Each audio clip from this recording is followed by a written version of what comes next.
Você sabe interpretar exames de sangue? Com certeza você já se deparou com esse problema. Você foi ao médico, nutricionista, ele pediu uma série de exames e você ficou super confuso. Principalmente se você foi em diferentes profissionais e cada um falou uma coisa diferente e você que é leigo não sabe o que fazer com essas respostas. Mas calma, dá para ter uma noção básica de exames de sangue para você interpretar os seus próprios resultados e pelo menos ter uma noção se tá indo tudo bem. E eu não tô falando só de pegar as referências de laboratório e ver se está tudo normal. Não, nesse vídeo eu vou te ensinar a ciência de verdade, como interpretar resultados para te ajudar a ser mais saudável. Se você não me conhece, eu sou o Cláudio, sou nutricionista, tenho um mestrado e a minha tese de mestrado foi justamente a interpretação de exames bioquímicos em vegetarianos e veganos. E como se não bastasse a minha expertise, eu trouxe aqui para o canal o Dr. Thales, que é médico, especialista também na área de nutrologia e vai nos ajudar a interpretar os meus exames. Sim, meus exames, eu fiz um batalhão de exames bioquímicos, vou mostrar para vocês nesse vídeo os meus resultados e ao longo desse vídeo eu vou discutir justamente esses resultados junto com o Dr. Thales para você aprender sobre como interpretar exames bioquímicos, principalmente aplicado para vegetarianos e veganos. Vamos lá?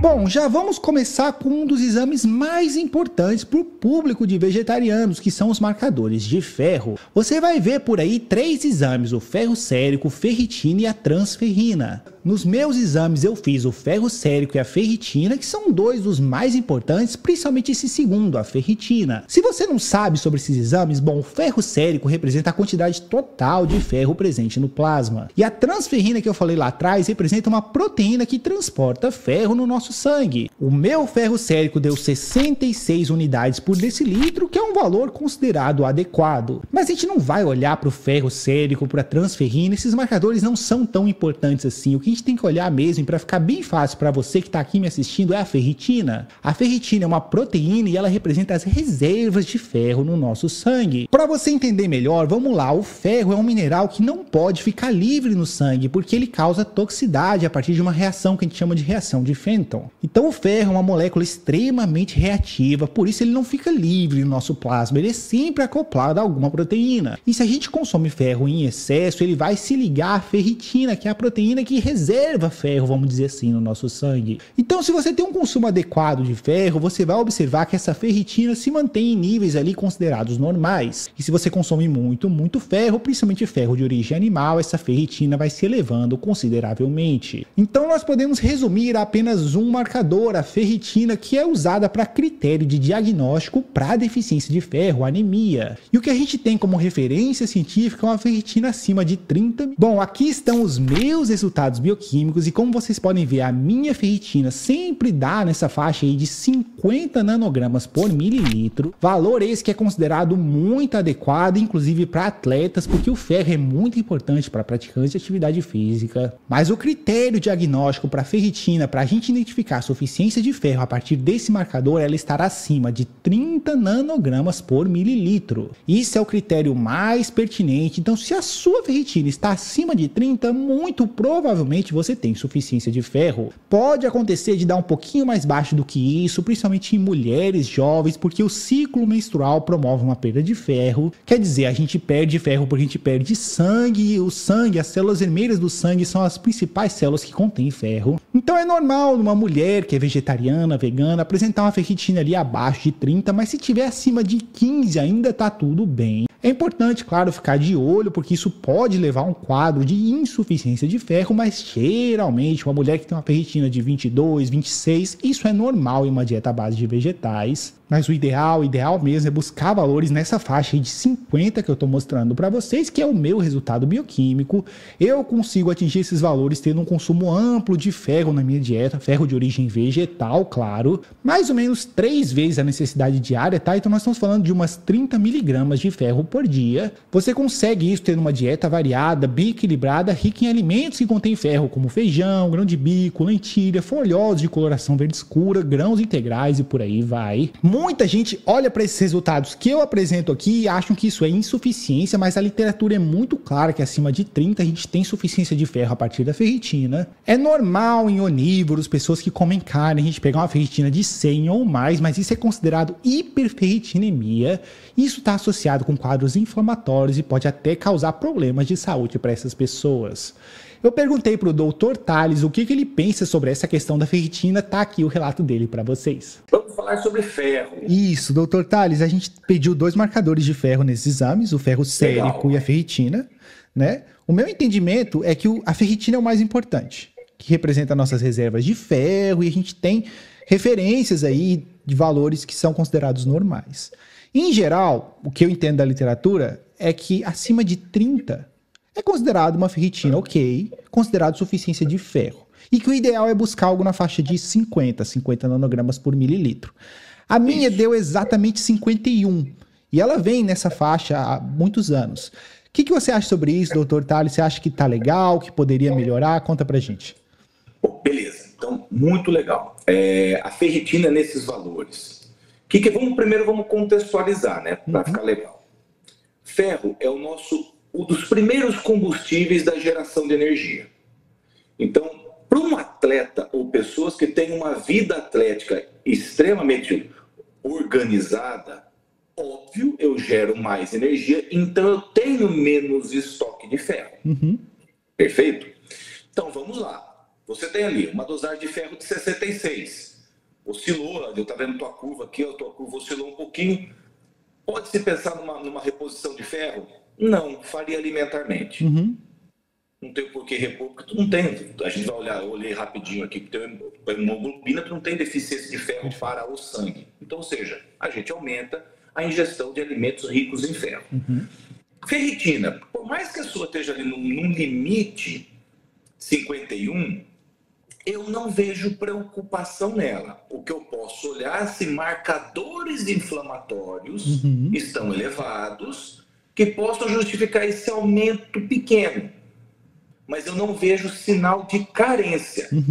Então, o que a gente tem que entender? Para atletas, esse valor de 30, eu até tenho uma margem um pouco maior, porque às vezes o atleta sempre vai fazer exame após competição, muito próximo de competição, então ele tem um desgaste maior e acaba tendo um processo inflamatório um pouco mais exacerbado, então a gente sempre sobe um pouquinho mais. Então, a minha faixa eu subo até um pouco, até 60, tá? Tá ótimo. Mas pode ver que é muito próximo uma da outra. Para pessoas normais, ou seja, um atleta normal vai para academia, malha aí 4, 5 vezes por semana, não tem uma disciplina alimentar que um atleta tem, eu tolero até 120. Então a gente não quer essa ferritina muito alta, porque ela também é um marcador inflamatório. É isso aí. E a gente não quer confundir a suficiência de ferro com uma potencial inflamação. Então, é isso mesmo. Então, para o rapaz que está nos assistindo aqui, quer entender, a gente está tentando discernir assim, olha, eu quero saber se eu tenho suficiência de ferro. Minha ferritina deu mais ou menos nessa faixa aí, 50 e tal. Provavelmente está tudo ok, doutor Tales? Vamos lá. Ferritina de 50, homem. Ferritina de 50 em homem, a gente sempre tem que olhar o ferro juntos. Tá? Porque se ele tiver com ferro muito baixo e não for um atleta, pode ser carência. Então, é que eu falo assim, a ferritina, quando a gente se trata de homem, a gente tem que ser um pouco cuidadoso. Se ele é atleta de alta performance, 50 miligramas com ferro ali que varia de 50 até 120, 130, é normal, ótimo. É perfeito, a gente não tem que mexer em nada. Mantém só as suplementações naturais, via alimentação, porque ele tem um consumo maior. Homens normais, a faixa etária de 35 até 50 anos, que é o atleta de academia, mas não bebe de final de semana, não tem uma vida totalmente voltada a cuidar da saúde, vamos lá, a população mais geral, né, o grande conglomerado. 50 miligramas com ferro abaixo de 50, eu suplemento, eu acho que seja uma carência, porque eu posso pensar em inflamação intestinal. Ferritina, ferro normal, de 80 até 130, como a gente falou. Ferritina muito alta, acima de 120, é inflamatória. Perfeito. É inflamatório. Não tem o que fazer, pode tratar, fazer antioxidantes para ele, ou suplementação de antioxidantes, pode pensar, ou tentar orientá-lo a mudar o estilo de vida. Para tentar entender o que está acontecendo nessa questão inflamatória. Legal. O segundo batalhão de exames que a gente vai olhar, que eu fiz, foram os marcadores glicêmicos. Isso é muito interessante para a nossa saúde, principalmente quando a gente está olhando para o risco para diabetes. Eu fiz 3 exames que são muito importantes. Eu vou incluir um quarto aqui, que não é um exame, é um cálculo, que é o HOME-IR. Mas eu fiz aqui a glicemia em jejum, que é de padrão, que você vê aí nos laboratórios. Quer dizer, a gente mede a quantidade de açúcar, de glicose no sangue em jejum. Eu fiz também a insulina basal, que é o hormônio insulina, que responde ao consumo de carboidratos. E fiz também a hemoglobina glicada, que dá uma média dos últimos 3 meses da nossa glicemia. Bom, tá aqui os meus resultados para vocês. A minha glicemia em jejum foi 80 miligramas por decilitro, que é um valor muito adequado, considerado normal. Geralmente você vai pegar valores assim, tá? 70, 80. Mas vale dizer que a glicemia em jejum não é um marcador muito preciso, porque isso oscila muito. Você pode oscilar os seus valores de glicose no sangue, mesmo em jejum, simplesmente fazendo exercício, por exemplo. Então, vale ter cautela, a gente não olha só para esse marcador, é muito mais interessante olhar para a insulina basal e para a hemoglobina glicada. A minha insulina basal deu 2,8, o que é bem baixo. Geralmente nos exames que eu vejo dos meus pacientes, eu vejo uma insulina basal na faixa de 6, 8 até 10. Se você olhar nas referências dos laboratórios, você vai ver que nessa faixa aí que eu estou citando, 6, 8, 10, é considerado normal. Mas aí já vem uma coisa muito importante para você que está me assistindo aqui nesse vídeo. Essas referências de laboratório não são a melhor forma de avaliar um exame de sangue, porque isso é simplesmente a média da população que fez exames durante um período ali e não nos diz muito sobre os impactos desse marcador na nossa saúde. Nós temos estudos que são muito mais interessantes e que aferem esses marcadores e que fazem correlações com o risco para doenças. Muito se fica, né, naquela situação de preocupação, o que é isso aqui é bom, e aquilo que a gente já conversou uma vez sobre valores de referência, né? Então, como a gente está fazendo um vídeo de explicação, e eu sei que você tem a mesma prática que eu e a mesma realidade que eu, as pessoas têm que entender que valor de referência é o valor que o laboratório tem em cima de uma curva que ele cria. Não é que aquilo é o normal. Perfeito. Né? Aquilo não é o normal. Aquilo é dentro do valor de que mais aparece, aquela é a referência. Isso é para o laboratório saber se o aparelho está calibrado. É a média da população que buscou o laboratório ali durante um período. Isso. Né? Não é o que os estudos referem como ideal, vamos dizer assim, necessariamente. Não necessariamente, lógico. Se a gente vê que tem um padrão muito parecido com todo mundo, a gente, até para facilitar a nossa vida, a gente acha que aquilo é dentro de uma normalidade, mas não necessariamente é a prática individual. Esse é o segredo, o que é o individual. Perfeito. Às vezes a gente olha lá, por exemplo, você vai falar muito sobre o hormônio, a gente vai conversar aqui sobre o hormônio. Testosterona. A faixa de normalidade de testosterona é 200 a 700. Se o paciente chega aqui comigo com 250, desanimado, cansado, fadigado, e ele está com 250 de testosterona, eu vou falar assim, tá tudo bem? Não tá tudo bem. Tá tudo bem.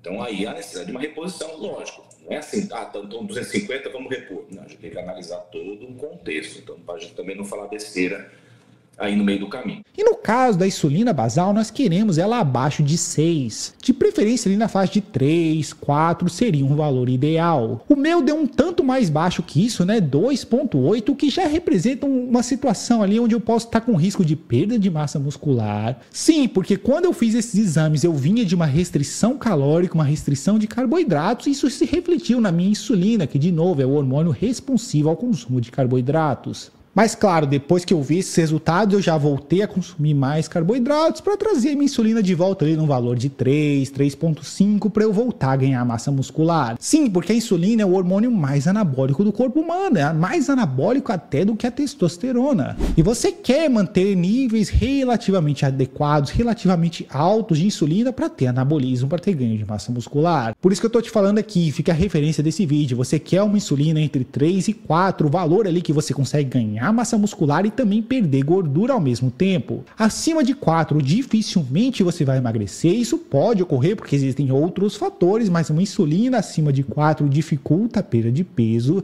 porque a insulina, muito além de ser o hormônio que regula a glicose, é o hormônio da abundância, quer dizer, sempre que a gente consome muita caloria, a gente vai ter elevações na insulina, claro, calorias provenientes de carboidratos, mas você entende a logística, né? É um hormônio que responde a situações de abundância, de uma oferta calórica elevada, ela se eleva e ela induz a adiposidade, quer dizer, a insulina por si só induz o ganho de gordura corporal. Por isso que você não quer uma insulina muito alta, acima de 4, porque isso pode promover ganho de peso. Mas tá, chega dessa conversa de insulina, vamos olhar para o marcador mais importante, que é a hemoglobina glicada. Talvez você já esteja associando os nomes, né? Hemoglobina é a célula vermelha, aquela mesma que a gente falou lá quando estávamos falando do ferro. Células vermelhas são as células que mais contêm ferro, mas também são as principais células no nosso sangue. Boa parte do material ali sanguíneo é composto dessas células vermelhas, a hemoglobina. E acontece que essa tal de hemoglobina interage com a glicose, de forma que a gente vai perceber que algumas hemoglobinas estão glicadas. Quer dizer, elas interagiram com glicose, isso fica uma marca nessa célula e a gente consegue identificar. Por que medir desse jeito? Bom, porque a meia-vida da hemoglobina são 3 meses. Então a gente sabe que essa célula vive em média ali 3 meses e quando a gente olha para a hemoglobina glicada, a gente tem os últimos 3 meses de média glicêmica. A partir desse exame, então a gente consegue identificar a glicemia média nos últimos 3 meses. E eu falei para vocês, né, eu vinha de uma restrição calórica, mas ela durou apenas 3 semanas. Nos últimos 3 meses, a minha hemoglobina glicada se apresentou 5,3, o que é ligeiramente elevado. Normal, porque eu consumo muito carboidrato, que é característico de uma dieta vegetariana, vegana. Então eu consumo muito carboidrato, mais de 400 gramas por dia. E naturalmente a minha hemoglobina glicada dá um pouquinho elevada. Mas isso não é uma preocupação, você só precisa se preocupar quando ela começa a chegar ali em valores de 5,6, 5,7. Isso indica uma resistência à insulina e potencialmente um risco para diabetes. Mas provavelmente você vai pegar um exame aí que vai dar 5,1, 5,2, 5,3, igual o meu aqui, isso é normal, você não precisa se preocupar com isso. E por fim, nós temos o marcador mais relevante, que é o HOME-IR. Esse não é um marcador que é aferido, como eu falei para vocês, é um marcador que a gente calcula a partir da glicemia e da insulina basal. Então tem todo um cálculo e a gente quer um HOME abaixo de 2,7. Então olha que interessante, mesmo que a minha hemoglobina glicada tenha dado um pouquinho elevada, quando a gente olha para o principal marcador, que é o HOME-IR, o meu deu 0,5. Quer dizer, extremamente baixo. Então quando a gente olha para o risco para diabetes, quando a gente olha para a saúde desse padrão glicêmico, a gente tem que olhar para a glicose, mas também para a insulina, que é o hormônio que responde aos carboidratos. E aí esse é o principal marcador e você pode levar essa informação para casa. Basta olhar para o HOME-IR e você quer ele bem baixinho. Então se ele der nessa faixa aí de 0,5 até 1,5, 2, isso é um valor muito adequado e você não precisa se preocupar. Claro, eu estou tentando te ensinar aqui a ter uma interpretação geral de exames de sangue, não vai levar essa informação achando que tudo é absoluto, é sempre bom ter um profissional competente te ajudando a interpretar tais exames. Mas isso é uma regra geral, você quer um HOME-IR bem baixinho, se o seu der baixinho, igual deu aqui no meu exame, provavelmente você não precisa se preocupar com isso. E agora nós vamos olhar para um terceiro marcador que é muito interessante, que tem tudo a ver com vegetarianismo, veganismo, que é a PCR. A PCR é a principal proteína que a gente mede para identificar a inflamação metabólica. Eu fiz esse exame e a minha PCR deu apenas 0,03, demonstrando que eu tenho baixíssimos quadros inflamatórios. E isso é característico de vegetarianos e veganos, tá? Nós observamos categoricamente em diversos estudos com grandes populações de vegetarianos e veganos, esses indivíduos apresentam reduções na PCR quando comparados com onívoros. Esse é um dos benefícios de seguir uma dieta à base de vegetais, ter reduções em marcadores inflamatórios, principalmente nesse aí, a PCR, que é o principal deles. Então, se você vê esse marcador no seu exame aí, proteína C reativa, PCR, é um marcador inflamatório e você quer ele o mais baixo possível. Se der qualquer alteração, qualquer elevação nessa tal de PCR, você pode suspeitar de um quadro inflamatório. E aí essa inflamação pode ser causada por lesão, por estresse, por virose, por câncer, existem inúmeros fatores que podem podem causar quadros inflamatórios. Por isso que você precisa de um profissional para te ajudar a investigar melhor sobre isso. Eu perguntei pro Dr. Thales sobre toda essa questão da glicemia e também da PCR, vamos ver o que ele tem para nos falar sobre isso. Vamos falar um pouquinho, Dr. Thales, sobre os padrões glicêmicos. Boa. E aí... 80. Eu apresentei uma glicemia na média normal ali, 80, mas a gente fez alguns outros marcadores legais. A gente olhou para minha insulina, e a minha insulina bem baixinha, né, 2,8. Espetacular, cara. Aqui eu sei que tu é atleta. E de alta performance. Porque para manter uma insulina baixa dessa, tem que controlar muito na dieta ou no exercício. A gente tem também... um índice que eu olho muito também, que é o UMR. O UMR é a disponibilidade que tu coloca aquele açúcar para geração de energia. Perfeito. Então é abaixo de 1, cara. É espetacular. Ou seja, teu consumo de energia, tua taxa metabólica deve ser para 25, 26. E eu gasto muita caloria realmente e tenho que manter um alto aporte calórico e me exercito bem. Aí é aquele negócio. Insulina extremamente baixa, UMR espetacular, glicemia de 80. É natural que você tenha que ter uma quantidade de carboidratos na dieta diferente de uma pessoa normal. Exato. Aí você pode ter um triglicerídeos ali namorando uma faixa acima do normal, mas uma hemoglobina glicada mais alta. Que é mais ou menos o que aconteceu comigo. Se a gente olha para a minha hemoglobina glicada, deu 5,3, que é um pouquinho acima. O que você acha desse marcador? Nesse teu caso, com uma insulina de 2,8 e glicose dentro de uma normalidade, extremamente normal, é pela dieta hipercalórica. Exatamente. É pela dieta hipercalórica. Exato. E aí é legal para o pessoal que está nos assistindo entender e não ficar confuso com isso tudo. Então nós temos vários marcadores glicêmicos. A glicemia em jejum só diz a quantidade de, vamos dizer assim, de açúcar no sangue em jejum, num momento X. Beleza. E esse valor oscila pra caramba. Se o cara fizer um exercício, comer carboidrato, vai mudar completamente. Então, não é o melhor marcador e é por isso que a gente faz em jejum. Pode falar. Então, para traduzir, como eu gosto muito de explicar, porque às vezes as pessoas ficam muito confusas. Então, o que a gente tem que entender? O que é hemoglobina glicada? Eu brinco que é aquela maçã do amor que a gente encontrava em parque antigamente. É a quantidade de açúcar que ficou colado a uma hemoglobina. Perfeito. Esse açúcar vem dos carboidratos, então dos alimentos ricos em glicose. Perfeito. Ela não quer dizer nada se eu tiver um paciente com os outros índices que indicam quadro mais agudo, que seriam a insulina e seria a glicose. Eles não querem dizer muita coisa para mim. Por quê? Porque o paciente é atleta, não tem resistência insulínica, a glicemia dele está dentro do nível normal. Então, o que acontece? Ele come muito carboidrato. Isso é a representação gráfica de que tua dieta está correta. Perfeito. Pode até, vamos lá, assim, se a gente quiser procurar aquele fiozinho de cabelo, pode até diminuir um pouco do carboidrato. A gente pode diminuir um pouco da carga. Mas, por exemplo, tu foi lá para uma competição, tá? Depende do atleta. Eu preciso ganhar um pouco mais de energia na competição. Essa fotografia que a gente bateu a foto, vamos olhar esse exame como uma fotografia, vem de quase 90 dias atrás. Exato. Então, ela não pode ser usada hoje como um padrão de hoje. Para eu saber como você está hoje, dia 1º de novembro, é um exame que eu tenho que fazer para dia 15 de dezembro. Então, a gente vê, assim, atletas em off, é normal que a hemoglobina glicada suba.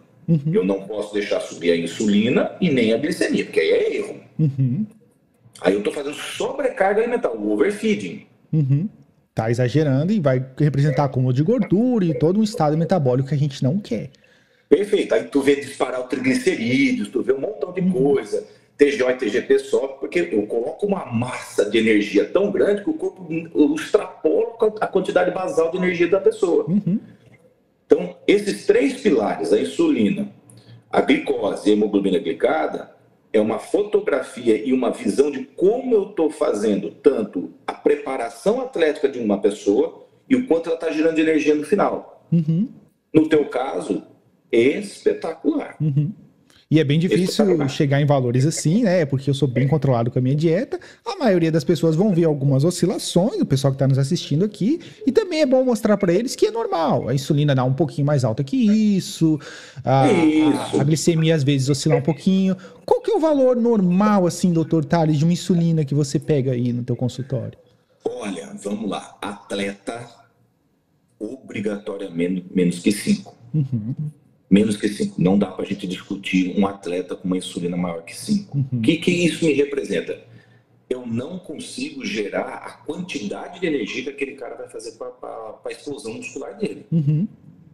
O que eu falo? A insulina, ela é como se fosse um porteiro.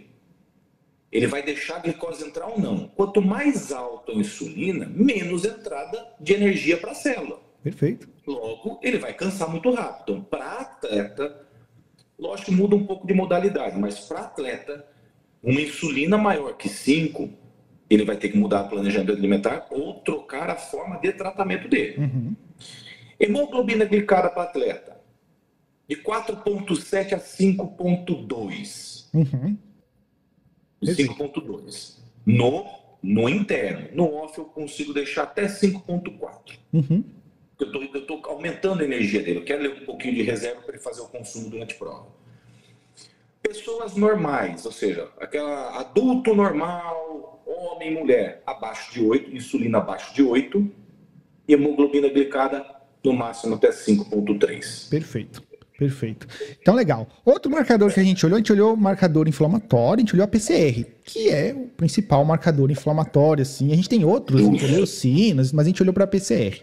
E a minha deu 0,03, que é bem baixinho, indicando um quadro inflamatório, assim, muito baixo, vamos dizer assim, um perfil inflamatório, né?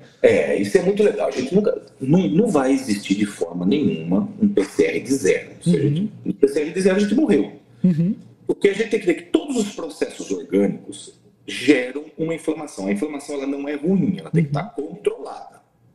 Eu até brinco com os meus pacientes que eu falo o seguinte, eu falo assim, o corpo humano funciona oxidando coisas. O que é oxidar coisa? É você sair agora da tua casa, passar no mercado, comprar macarrão, molho de tomate e carne moída. Uhum. Tu consegue chegar no carro e comer tudo? Não consegue. Não consegue. Mas se eu pegar, colocar aquele macarrão numa panela, o molho de tomate com uma carne numa outra panela, esquentar aquilo e tal, eu vou ter os mesmos 3 produtos gerando uma coisa consumível. Uhum. E a panela é o quê? A panela que você... seria o catalisador. É o estresse oxidativo. Tá. É o produto de degradação ou de preparação daquele alimento para o teu corpo. Então não tem como. Você vai ter que limpar aquela sujeira por todos os processos orgânicos que você faz. Ótimo. Então não tem como você acabar com a inflamação. Se você acabar com a inflamação, você morre. Uhum. O que é o problema é o excesso de inflamação. Uhum. E aí vai. Pode ser alimentação, má qualidade do sono, baixa hidratação. Uhum. Você trabalhar em ambientes com produtos tóxicos, isso tudo vai gerando uma inflamação associada àquilo que você faz. Perfeito. Até 0,5 a gente entende que o cara está super bem, porque a gente não sabe. Como o PCR ele é muito volátil, ele é muito sensível, ele é pouco específico, mas muito sensível. Tradução disso, sensibilidade se você tiver uma gripe, isso aqui vai para 4, 5, 10. Exato. Um quadro inflamatório qualquer, né? Qualquer coisa que cause uma inflamação sistêmica, até uma lesão. O atleta pode ter uma lesão e ter uma PCR lá em cima. E é só um resultado de um fenômeno agudo. Normal. Por exemplo, para fazer o PCR, praticamente já tem que ficar numa bolha uma semana, sem fazer nada, se escondendo do mundo. Eu treinei jiu-jitsu, ontem vou fazer o PCR amanhã. Tadinho, vai estar morrendo. Vai dar alterado. Dei 10 treinos ontem, fui fazer meu exame, vai aparecer, meu Deus do céu, bicho, tu tá lascado. Exato, por isso que é importante a orientação do profissional. Eu, pessoalmente, eu não treinei no dia que antecedeu o exame, eu sabia.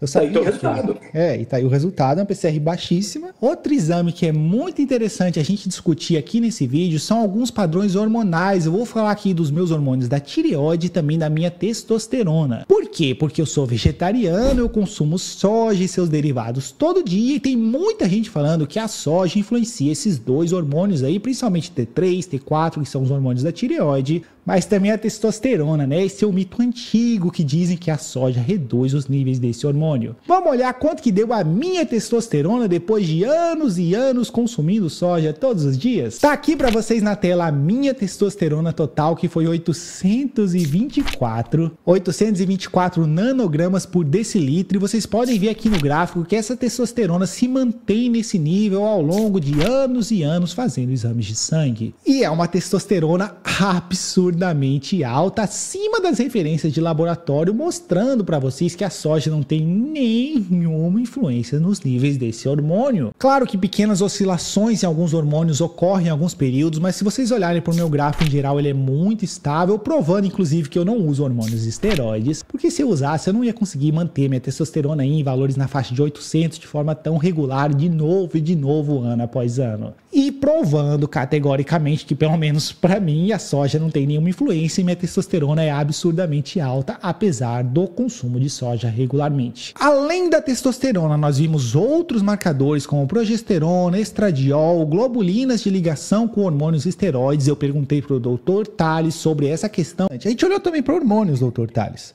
Agora é uma salada. Aí eu quero discutir contigo principalmente testosterona e hormônios da tireoide. Por quê? Porque eu sou vegetariano e existe um entendimento de que a soja afeta esses hormônios e entendimento do público leigo, porque na literatura isso não é bem documentado. E aí eu apresento uma testosterona bem elevada, 824, e ela sempre foi assim, é meu padrão genético. Eu tô chegando aqui, cara. Eu tô meio lento aqui. Calma que a tecnologia. Eu tô ficando meio velho, a tecnologia já tá dando uns atrasos na minha vida. Daqui a pouco você acha aí. Cheguei, 824. Espetacular. Uhum. Vamos, quer começar por quem? Testosterona ou TSH? Eu acho que tiroide. O que você julgar melhor, mas pode ser a testo. Tá. Beleza. Olha, a soja é um fitoestrógeno. Uhum. Então ela tem uma ação estrogênica. O que a gente sempre faz de pergunta é qual é a tua qualidade de vida. Uhum. Porque você ter uma testosterona de 824 é excelente, mas eu olho o teu biotipo. Você, jovem, atlético, com dieta completamente organizada, come soja. Ah, você está completamente errado. Vamos ter um pouco de noção. Uhum. Você fazer alimentação com um fitoestrógeno, o que eu posso lhe garantir? Você não vai ter problemas articulares a tua vida toda. Uhum. As pessoas entendem que o estrógeno no homem é um pandemônio. Uhum. Excesso de estrógeno é uma retirada da masculinidade, você fazer uma complementação por um hormônio feminino.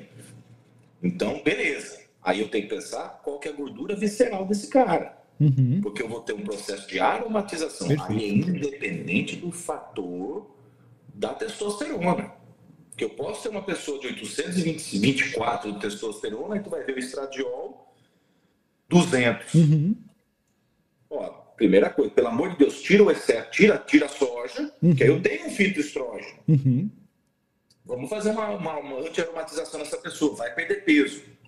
Que é o fator mais determinante, né? Lógico, você fazer uso de um fitoestrógeno por um estilo de vida não quer dizer que isso vai matar a tua testosterona. Uhum.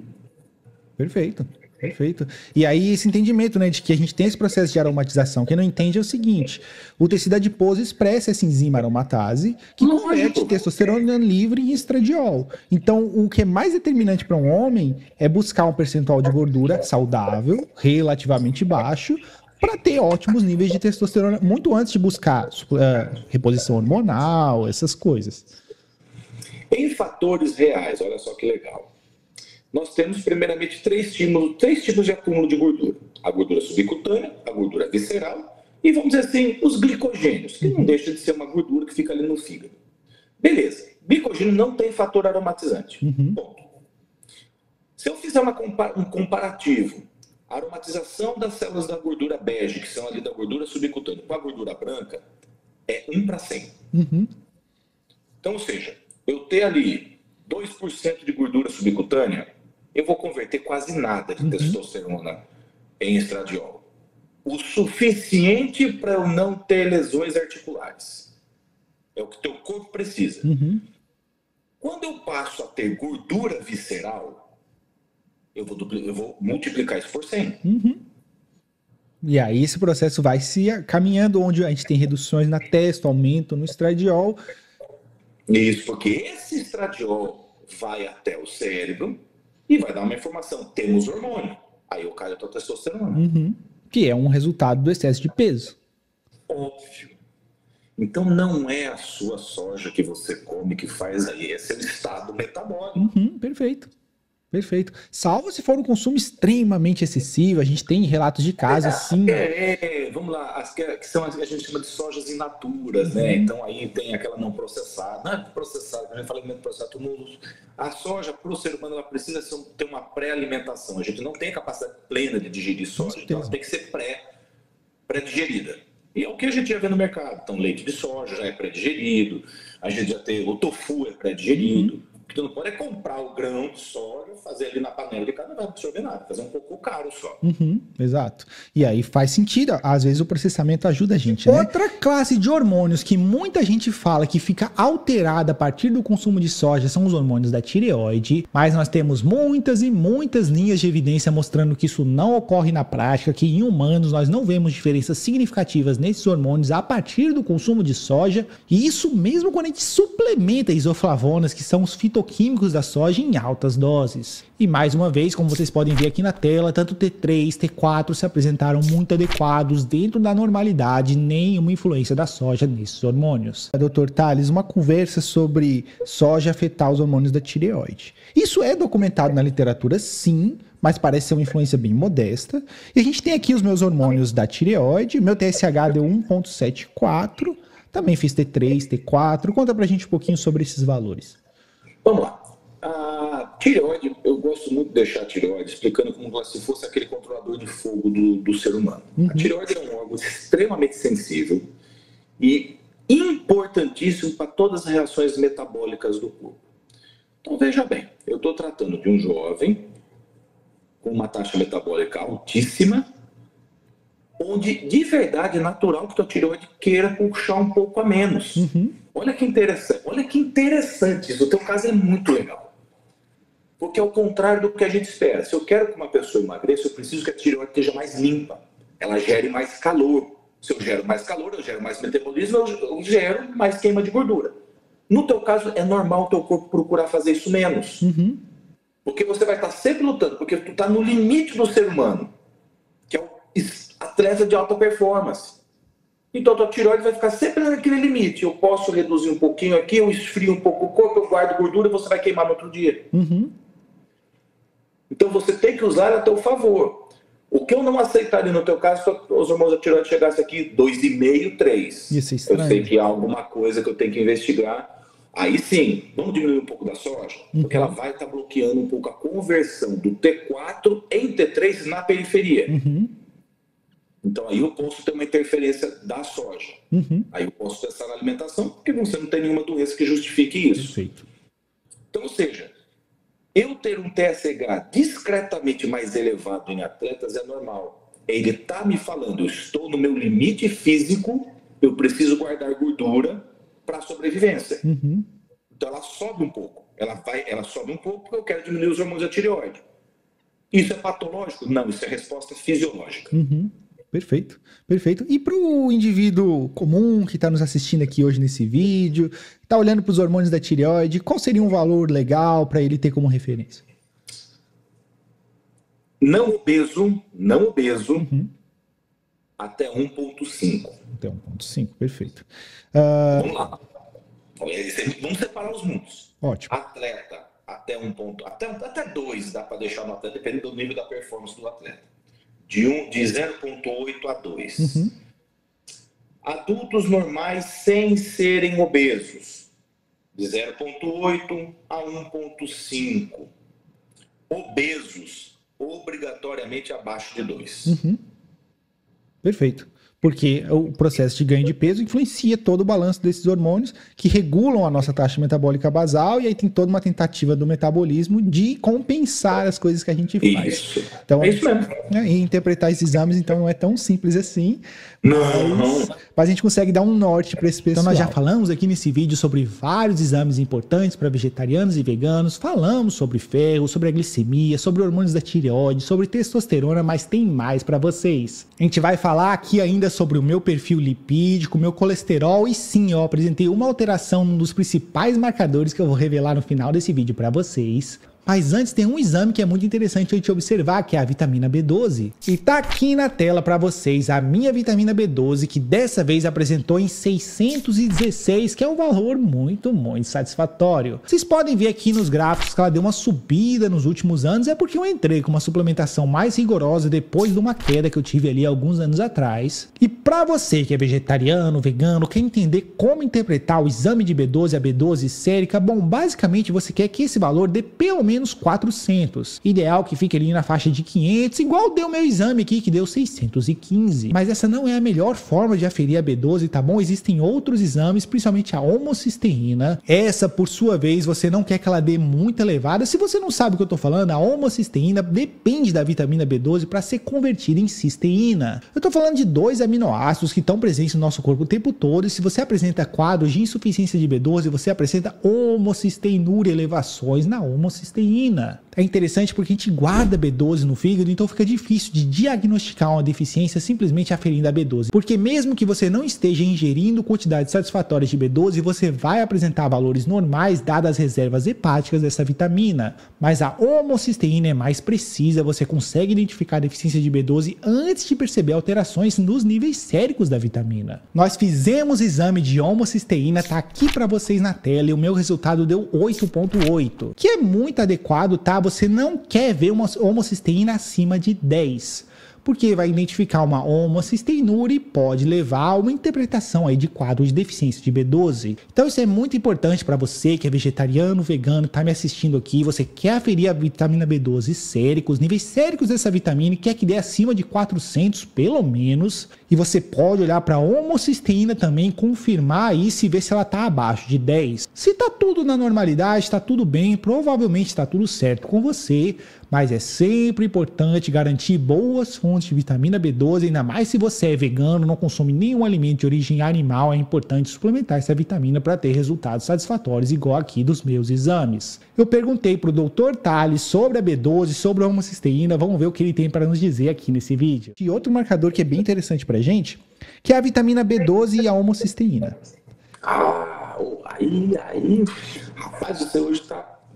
Eu tava até por acaso, cara, tá aí uma coisa que eu gosto de estudar muito, que é a metilação proteica. A metilação do DNA, a metilação proteica. A gente tem visto, graças a Deus, a medicina mesmo, a própria nutrição, a gente que trabalha com essa parte de nutrologia no geral, dando um pouco mais de ênfase nisso. Que era uma parte até meio que subjugada por toda a parte médica, por toda a parte científica, ela sempre foi muito subjugada, cara. Nunca se deu pleno entendimento sobre o processo de metilação. Que tem tudo a ver com a B12, que é a principal cofator que faz metilação em várias reações químicas do nosso corpo, né? Então vamos lá. Primeiro eu vou deixar, como eu falei, vou deixar as pessoas entenderem. O que é esse processo? Tanto DNA quanto proteína, a molécula é muito gigante. O corpo não consegue fazer as duplicações, nem fazer as digestões, ou seja, as oxidações dessas proteínas, daquela forma conglomerada toda fechadinha. A gente precisa abrir aquilo. A gente precisa abrir, pegar as partes que a gente quer, separar, para aumentar tanto a digestão e tudo mais.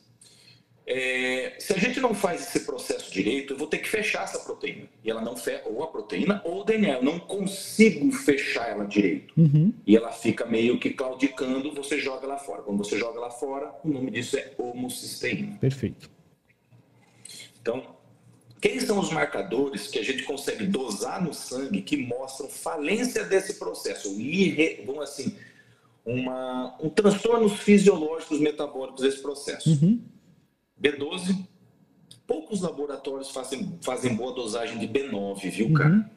O ferro entra, ferritina entra, a B6, B6 importantíssimo, porém o mais fácil de diagnóstico é a vitamina B12.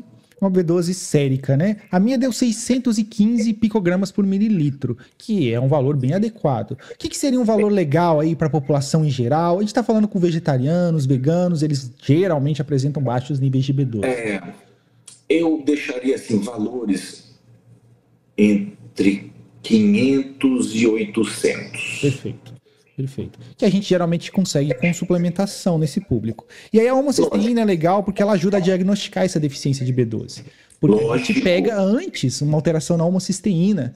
Tem todo um processo que te guarda B12 no fígado, a gente mantém suficiência apesar do consumo inadequado. Então a homocisteína é legal para isso também. A minha deu 8,8. Quer ver? Olha que engraçado.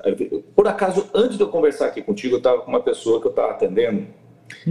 A B12 dela estava de 1.300 e a homocisteína de 16. Olha só, acima de 10, né, que é o valor de referência que a gente tem hoje. Ou seja, pode olhar, tá faltando ácido fólico, tá faltando ferro, provavelmente tem que fazer metionina para ela.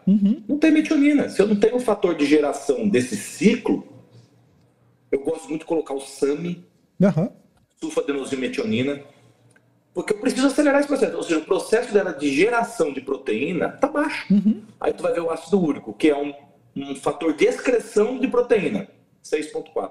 Caramba. Ou seja, tudo que ela está se alimentando de proteína, ela está jogando fora. Está jogando fora. Mostra que não está conseguindo utilizar legal. Isso aí por alguma deficiência nutricional. E aí várias vitaminas participam desse fator. É difícil de entender isso. Mas um dos critérios diagnósticos para deficiência de B12 é a homocisteína. A gente quer ela mais baixinha mesmo, mostrando que está tudo ok, está suficiente. Legal. É isso aí. Doutor Tales, muito rica essa conversa e a gente está chegando... Sabia que eu sou mais duro que você nesse ponto? Olha, eu gosto de homocisteína abaixo de 8. Eu sou, nesse ponto, sou mais duro. Porque, na verdade, eu trabalho com muito paciente assim, mais obeso. Às vezes eu tenho muito obeso aqui. E aí a homocisteína também pode ser usada como um fator de lesão cardíaca. Interessante. E aí, para prevenir isso aí, talvez buscar abaixo de 8, principalmente para esses obesos, né? Legal, então, porque muita gente que assiste a gente aqui tem sobrepeso. É legal eles saberem disso. Isso, então eu gosto de deixar um pouco mais baixo. E aí eu venho aqui vamos dizer assim, uma maldade na nossa conversa. A gente tem visto o uso indiscriminado dessas canetas.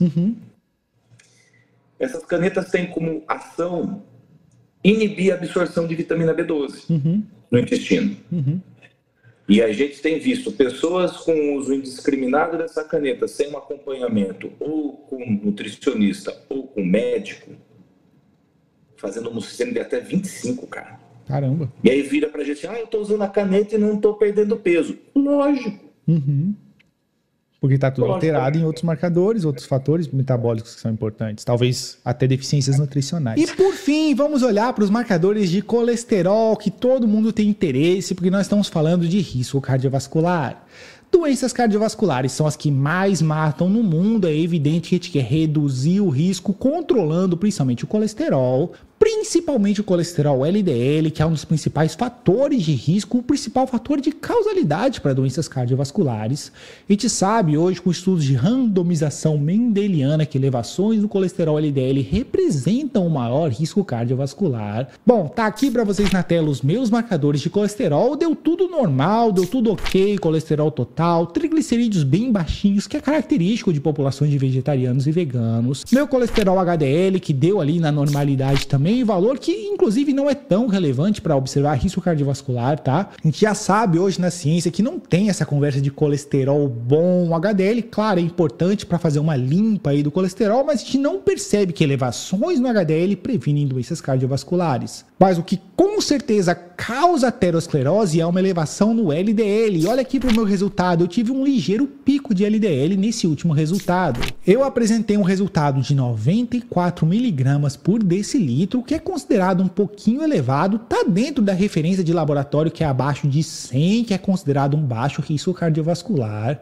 Mas nós temos várias linhas de evidência mostrando que o ideal mesmo é buscar algo próximo de 70 70 miligramas por decilitro. E aí fica essa estranheza, né? Por que o meu resultado deu um tanto elevado? Bom, deixa eu explicar agora para vocês. Esse é o marcador que deu alterado. Vamos entender o que aconteceu. Bom, como eu falei, eu vinha de uma restrição calórica. Eu estava restringindo principalmente carboidratos. Então eu estava utilizando gordura como energia. Quando eu falo gordura, eu falo a minha gordura. Quer dizer, eu estava num processo de emagrecimento. E para transportar gordura no nosso sangue, a gente precisa justamente de frações proteicas que contêm colesterol, como é o caso do LDL. Frações proteicas porque eu estou falando de lipoproteínas, e se eu tive elevações no LDL é porque eu estou utilizando gordura como energia. Percebe como não é fácil interpretar exames de sangue? Essa elevação no LDL não é patológica, na verdade eu estou melhorando a minha condição de saúde, eu estou emagrecendo, mas eu estou transportando mais gordura no meu sangue. Se você olha para outros marcadores como colesterol não HDL, esse é muito interessante, você quer ele abaixo de 100, e ele é um preditor mais forte de risco cardiovascular do que o colesterol LDL sozinho.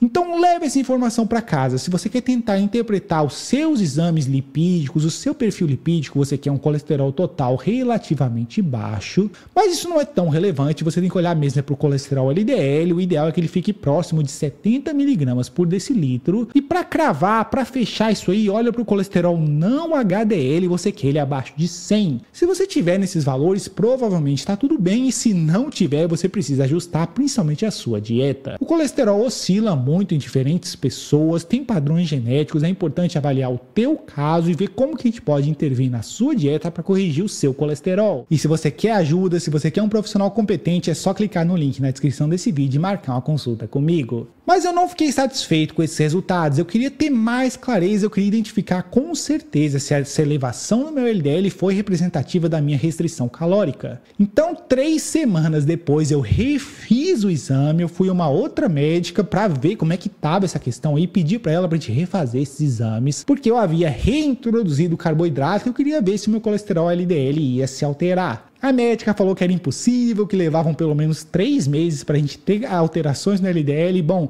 os resultados estão aqui na tela para vocês. 3 semanas depois eu reduzi drasticamente, uma redução de 20% no meu colesterol LDL, que chegou em 75, bem próximo daquele valor ideal que eu falei para vocês. Então prova e confirma a minha teoria de que eu estava utilizando gordura como energia. A partir do momento que eu reintroduzi carboidratos, isso se normalizou. Como se não bastasse, eu fiz um outro exame que é o melhor de todos para aferir risco cardiovascular, que é a apolipoproteína B. Se você não sabe o que é isso, eu estou falando do principal marcador, o principal, o mais importante para identificar risco cardiovascular. Porque todas as frações de colesterol que conferem algum nível de risco contém essa lipoproteína aí, a apolipoproteína B. E mensurando ela, a gente tem o valor mais preciso possível. A gente quer uma ApoB abaixo de 60. E tá aqui os meus resultados na tela, deu 56. Então, confirmando que eu tenho um baixíssimo risco cardiovascular, nesse valor de apolipoproteína B, eu não tô acumulando nenhuma placa de ateroma. Então tá aí para vocês os meus resultados bioquímicos, uma geral aí da minha saúde metabólica. Eu perguntei ainda pro Dr. Tales o que ele acha sobre toda essa questão lipídica, a alteração que eu fiz aí no meu colesterol. Vamos ver o que ele tem a dizer pra gente. Vamos chegar aqui no nosso último marcador para discutir, que é o colesterol.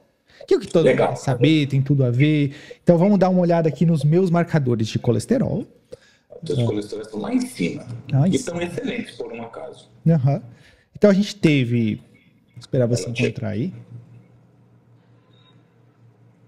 Cara, o colesterol é a coisa mais legal, assim, que a gente vê a quantidade de erro, de interpretação. Porque tem um monte de coisa que influencia o colesterol também, né? E cara, assim, eu olho com certo carinho, assim, o colesterol, porque eu vejo tanta falácia e tanta desinformação em cima do colesterol que chega a dar desespero. Então vamos lá. Colesterol, nem de longe existe um bom ou ruim. Perfeito. Primeiro ponto, não existe isso. O colesterol é a base de todas as formações hormonais. Ponto. Todo ser vivo, que são das famílias dos animais, então peixe, cachorro, gato, todos eles têm colesterol. É obrigatório para a nossa existência. Perfeito. Eu não como vegetal. tal, porque aumenta o colesterol. Alguém mentiu para você. Porque a gente quer um valor relativamente adequado de colesterol. Não é assim, quanto menos, melhor. Não existe colesterol em vegetais. Uhum. Não existe. Eu não como abacate porque aumenta o colesterol. Meu Deus do céu, mentira para essa pessoa. Exato. O colesterol dietético pode influenciar. Gorduras saturadas podem causar alteração no colesterol. Agora você falou tudo. Gente, vamos lá. O colesterol é uma máquina de resposta ao estresse oxidativo. Qual que é a diferença do colesterol que a gente vulgarmente chama de bom e o que a gente chama de vulgarmente ruim? É que um é frágil, a molécula dele é frágil e cede elétrons, então ele fica errado, ele começa a ficar meio claudicante, ele precisa se grudar a outras coisas para pegar aquele elétron de volta. Se você tem um corpo extremamente inflamado, você vai aumentar a adesão desse colesterol a outras moléculas que não sejam colesteróis. E isso vai gerar um processo inflamatório. E existe o colesterol bom, que é uma molécula dura e fechada, e a função dele é atrair moléculas oxidadas para ficar colada nele. Então, é natural, numa pessoa que está hiperinflamada, o colesterol bom, que é o HDL, estar suprimido. Porque o teste de laboratório não consegue ver a existência desse colesterol, porque eu preciso da molécula livre. Ela conjugada com outras substâncias é tudo menos colesterol. Perfeito. Mas quer dizer que você está ruim? Não. Não dá para aferir tudo com precisão, ainda mais num quadro inflamatório. Dr. Tales, o meu colesterol LDL, que é considerado ruim, é um preditor de doenças cardiovasculares, querendo ou não, deu levemente elevado, 94 miligramas por decilitro. Acompanhado de um... Tá abaixo de 100, né, cara? Tá abaixo de 100, relaxa. Que exato. Mas assim, normalmente meu colesterol dá mais baixo que isso. Meu LDL dá na faixa de 70. E a minha suspeita seria o quê? Eu vinha de uma restrição calórica, provavelmente eu estou utilizando mais gordura como energia, logo eu começo a transportar mais gordura no meu sangue. Quem faz isso é o tal colesterol LDL. Seria normal eu ver essa elevação. Lógico. E explica isso aqui. E aí o que eu fiz? 3 semaninhas depois eu refiz esse exame. Porque eu reintroduzi carboidratos. Só para ver se esse colesterol iria voltar ao normal. A médica que eu fui falou que era impossível fazer isso, que eu não ia conseguir ver alteração em 3 semanas, mas eu vi. Consegue, cara. Eu vi. E meu colesterol LDL voltou para 75. Lógico. Porque eu reintroduzi carboidratos. Provavelmente minha hipótese estava correta. Você tem alguma coisa para contribuir sobre essa questão pontual aí, Dr. Tales? Tu fez o certo. Você fez o certo. E provavelmente o HDL subiu. O HDL subiu. Foi para quanto? 60? Não, ele continua nessa faixa aí, mas subiu 10 miligramas. Então veja bem, o colesterol ele é um reciclador de energia. Se você aumentou o teu consumo, diminuiu o consumo de carboidratos, você aumentou a tua carga de energia, lembra que eu falei? Eu aumento o radical oxidado. Logo, o teu HDL tende a cair um pouquinho, ele vai compensar aquilo de lá, e teu HDL teu corpo tem que manter o equilíbrio. Teu LDL vai subir. Porque você acaba gerando moléculas mais pró-oxidadas. Teu corpo ficou pró-oxidado. Então ele precisa ter uma molécula que libere elétrons para oxidados. Quando você volta para a sua normalidade, teu corpo tende a voltar ao equilíbrio. Isso não precisa de muito mais do que 3 semanas. Exato. O colesterol LDL pode se alterar em pouquíssimo tempo se você fizer intervenções fortes. Até o exercício físico também, né? Na minha pós, a gente tinha mania de coletar o colesterol durante o exercício. E a gente vê oscilações drásticas. Nossa, o HDL vai para 30. Porque a gente está transportando gordura ali de forma intensa, né? Vai para quanto ia o colesterol, o HDL? A gente tinha um marcadorzinho daqueles que você pega no sangue, que a gente faz colesterol total. A gente não conseguia diferir as frações. Mas a gente via assim o colesterol... 30, ele indo assim para 300, assim, valores bem altos durante o exercício. Isso, e tu vai ver que é tudo a custa do LDL. Exato. Tu tá extremamente oxidado, teu corpo fala assim, cara, eu preciso acabar com essa oxidação, não adianta tu ter um montão de HDL. Então teu LDL sobe. Exato. Então é importante entender que essas moléculas elas oscilam dependendo do teu estado energético, a quantidade de calorias e carboidrato que você está oferecendo na sua dieta, o nível de atividade física. Poxa, se você fizer uma atividade vigorosa durante a atividade, você vai ver elevações em alguns marcadores lipídicos, tudo isso afeta. A gente quer um LDL, claro, mais baixinho, um colesterol não HDL mais baixinho, porque isso prediz risco cardiovascular. Não que seja um colesterol ruim, não é. Mas a gente quer valores mais baixinhos, né? E vamos deixar assim, o grande vilão da história dos colesteróis não é nem o HDL, nem o LDL, é o VLDL. Esse é proveniente dos processos glicolíticos, ou seja, mostra uma alteração no eixo glicolítico.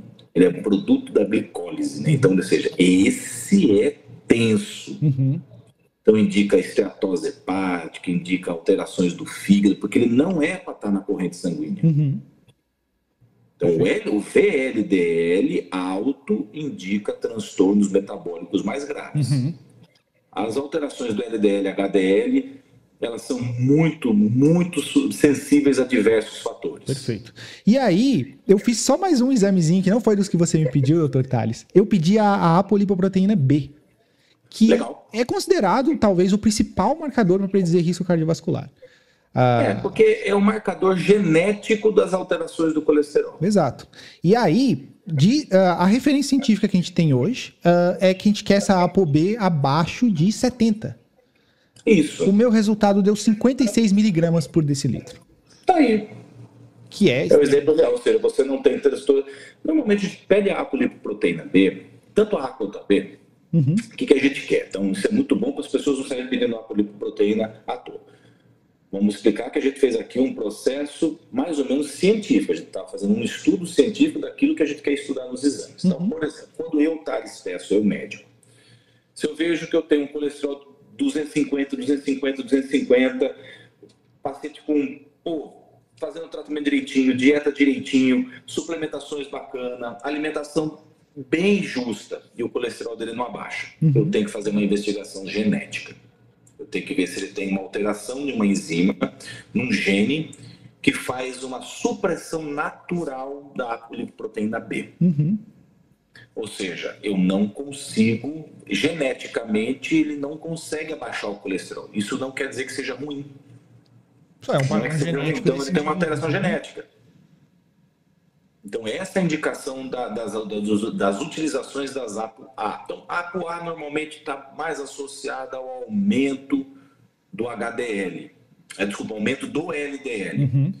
Já a ApoB está associada a mais esse equilíbrio entre muito mais o HDL do que o LDL.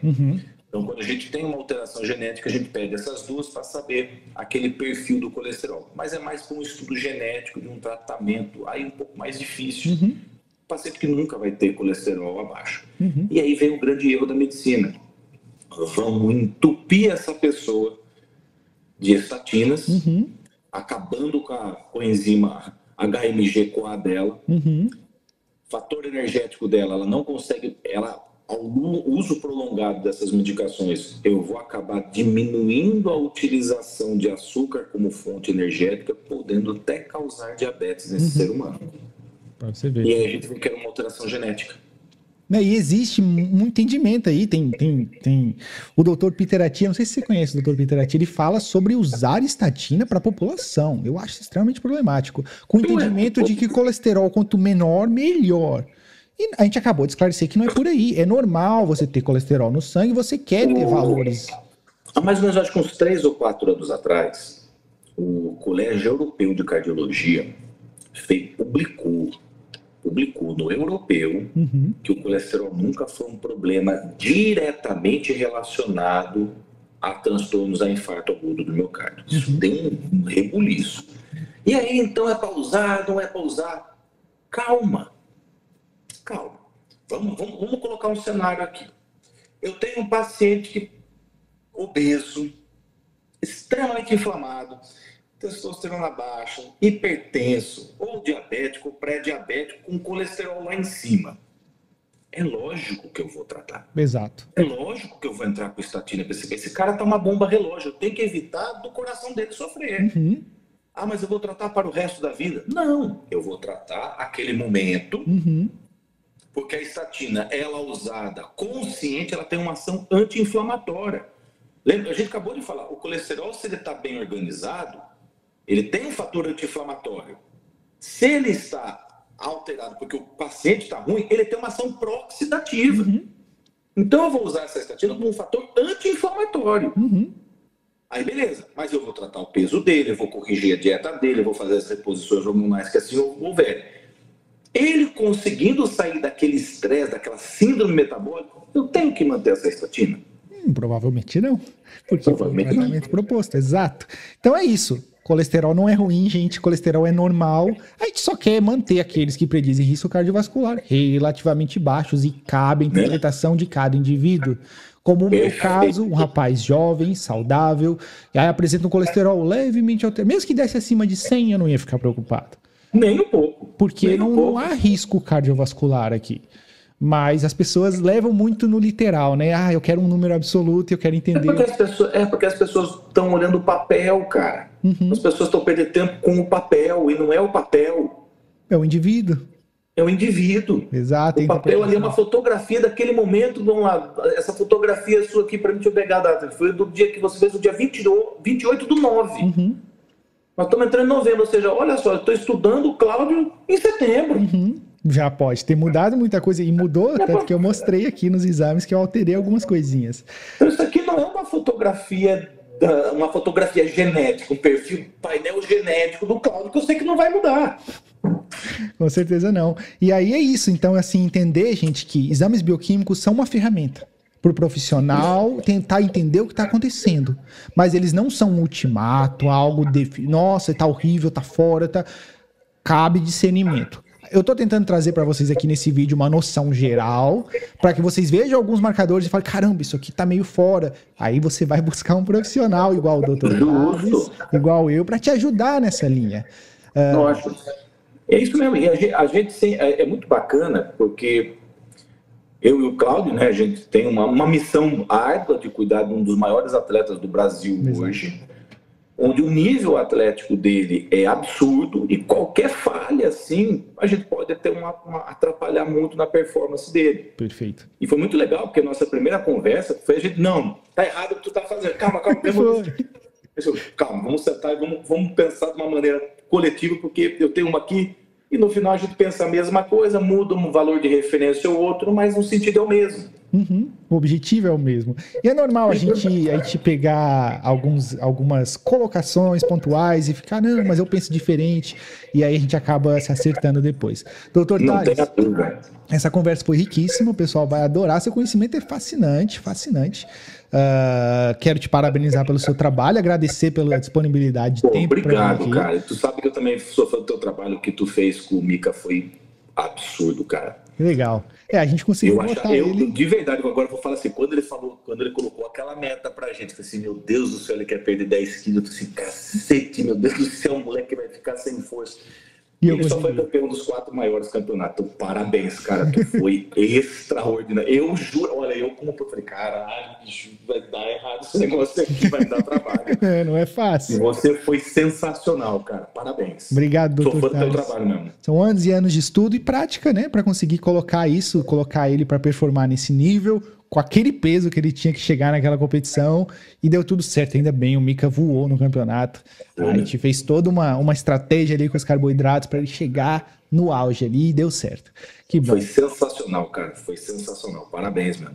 Então tá, pessoal, se vocês quiserem conhecer mais o Dr. Tales, tá? Eu vou deixar aqui na descrição links sobre o trabalho dele, para vocês conhecerem mais, se vocês tiverem interesse. Gente, obrigado pelo convite, Claudião. Fica com Deus, meu irmão. Eu agradeço para você que me assistiu até aqui no final. Espero ter te ajudado a entender mais sobre exames sanguíneos e te vejo na próxima.